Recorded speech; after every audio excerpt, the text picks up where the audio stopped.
Termina noviembre, termina el mes azul. Acabó. Y justamente hoy, Carlos, un día interesante, el Día del Influencer, 30 de noviembre, ¿sí? Ya hay día para el influencer. Sí. Y también Día Internacional de la Lucha contra los Trastornos de la Conducta Alimentaria, dice. Y otro día de la conmemoración de todas las víctimas de la guerra química. Y una última, Día Internacional de la Seguridad Informática. Son algunas de las fechas que se recuerdan hoy.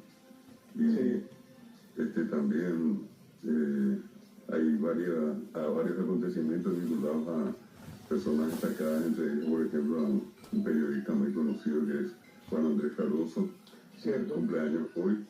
Y del mismo modo también un gran cantante paraguayo, lastimosamente fallecido, Julio Alberto Papidera, un gran amigo a quien recordamos, y también otro periodista del interior, que mucho tiempo fue muy promocionado, conocido, que fue Adolfo Traversi, de Radio Guairá. Sí, le llegué a conocer al querido Adolfo, sí señor. Y que falleció un día como hoy, en el año 2020.